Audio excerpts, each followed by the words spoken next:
Hi friends, welcome back to Hebraic Creations. This time we're going to talk about the Sabbath, so let's get right into it. First, I've noticed there's two problems in the church. Number one, most believers don't know what the correct Sabbath is, and number two, even if they did, they have no idea how Yehovah would have them observe it. As I mentioned before, I began observing the dietary laws about 13 years ago, which led to a more intentional observance of the Sabbath as well. However, I thought Sunday was the Sabbath day for Christians in memory of Yeshua's resurrection. And even though I was observing the wrong Sabbath, it was good practice as I learned to resist pressure to shop and dine out, since the Torah forbids buying and selling on the Sabbath. And just like the dietary laws, people thought that I was being super legalistic, and few understood that I wasn't trying to earn my salvation. This was just my way of honoring Yehovah and showing my appreciation for Yeshua's sacrifice. 119 Ministries has a saying that I really like. Following the Torah is the fruit of salvation, not the root. And remember in the part 9 video, I talked about how obedience is an expression of our love for Yehovah. So for the last 15 months, I have observed the seventh day, Saturday, as my Sabbath. And it hasn't been that hard since I already established pretty good habits for the last 13 years. But I know many of you could be facing some radical changes. But I just want to encourage you, the Father really wants to help you. And consider the scripture in 1 John chapter 5, verse 3. For this is the love of God, that we keep his commandments. And this is the good part, his commandments are not burdensome. That totally destroys the lie that the law is too hard and that's why Yeshua came, to make an easier way, insinuating we can forget all those rules and pick any day of the week we like to be our Sabbath. There's a 119 Ministries video called The Sabbath Day that's about 2 hours long. It thoroughly refutes the Sunday Sabbath arguments with regard to Acts chapter 20, verse 67, Galatians chapter 4, verses 8 to 10, Romans chapter 14, verses 5 to 6, and Colossians chapter 2, verse 16. We don't have time to go into all of those, but the discussion in that video is really thorough. They claim that there's not one place in Scripture declaring Sunday as the new day of rest. Everywhere we see the word Sabbath in the Old Testament and the New Testament, it refers to a Saturday. Unless it's one of the extra Sabbaths that start or end one of the Moedim or the appointed times. The Sabbath is the only day that Yehovah named, and at creation he set the precedent of making it a day of rest. This was re-emphasized in the law of Moses. If you go to Exodus chapter 31, verse 15, it says, 6 days may work be done, but in the seventh is the Sabbath rest, holy to the Lord. Whosoever does any work on the Sabbath day, he shall surely be put to death. 4 chapters later, this is repeated for emphasis. It's shocking to some to realize that Sabbath violation is worthy of death, just like murder. This decree was not just an idle threat either. In Numbers 15, verses 32 to 36, a man who was gathering sticks on the Sabbath was stoned to death. So what seems like a small thing to us may be an abomination to Yehovah. And this is not just an Old Testament mindset to observe the seventh day. Consider Hebrews chapter 4, verses 4 to 10. It says, for he has spoken in a certain place of the seventh day in this way, and God rested on the seventh day from all his works. The New Testament verse specifies the seventh day for the Sabbath, dispelling the idea that the New Covenant allows us to pick whatever day works best for us. This is further verified by Paul, who rigorously kept the Sabbath. There are 84 references in the New Testament to this practice. So let's look at a few examples. in Acts chapter 17, verse 2, we see Paul and Silas going to Thessalonica, where there was a synagogue of the Jews. Then Paul, as his custom was, went into them and for 3 Sabbaths reasoned with them from the scriptures. Also in Acts chapter 18, verse 4, Paul reasoned in the synagogue every Sabbath and persuaded both Jews and Greeks.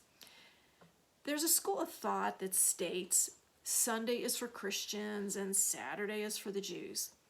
119 Ministries addresses this also in the video entitled Grafted In. They conclude that the Sabbath is to be observed by everyone, not just Jews. Look at Romans chapter 10, verses 12. For there is no distinction between Jew and Greek, for the same Lord over all is rich to all who call upon him. Colossians 3:11. There is neither Greek nor Jew, circumcised or uncircumcised. Ephesians 4:4-6. There is one body and one Spirit, just as you were called in one hope of your calling, one Lord, one faith, one baptism, one God, and Father of all, who is above all and through all and in you all. Let's go back to the Old Testament. Look at Exodus 12:49. One law shall be for the native born and for the stranger who dwells among you. And then in Numbers 15, verses 15-16, one ordinance shall be for you of the assembly and for the stranger who dwells with you, an ordinance forever throughout your generations, as you are, so shall the stranger be before the Lord. One law and one custom shall be for you and for the stranger who dwells with you. The evidence points to only one Sabbath for everyone, and that's the 7th day of the week, Saturday. So, why do Christians observe the Sabbath on Sunday? Why do they set Sunday apart? 119 Ministries quotes 10 Catholic sources that give us some insight on that. Here's one from a Catholic press article from Sydney, Australia, dated August 25th, 1900. Sunday is founded not on Scripture, but on tradition, and is distinctly a Catholic institution. And there is no Scripture for the transfer of the day of rest from the last to the first day of the week. Protestants ought to keep their Sabbath on Saturday and thus leave Catholics in full possession of Sunday. All 10 sources that were quoted agree that the Sunday Sabbath came from the Catholic Church. These quotes can be found about 44 minutes into that 119 Ministries Sabbath video if you want to look at it closely. These quotes span the 19th, 20th, and 21st centuries. So clearly, Catholics have recognized for a very long time that Sunday is not a Protestant invention. The Catholic Church was started before Constantine came on the scene, but it was his edict in 321 CE that stated, "On the venerable day of the sun, S-U-N, let the magistrates and people residing in cities rest, and let all workshops be closed." The Catholic Church enforced this with a threat of excommunication. When we keep this tradition of a Sunday Sabbath, we are adding to and taking away from the Scriptures, which makes us lawbreakers and unrighteous. So what are some of Jehovah's Sabbath parameters? I'm just going to give a very brief outline of a few do's and don'ts. We've already talked about this. We do not want to buy or sell. And you can find more about that in Nehemiah chapter 10, verse 31. We do not want to work. That is unnecessary work. I mean, we still have to take care of our children and the animals. But we can avoid cleaning, doing the budget, laundry, gardening, paying bills, those kind of things. We can avoid that. And there's always exceptions, but we should make it our desire to be Sabbath observers. And here's a few examples of what I mean by that.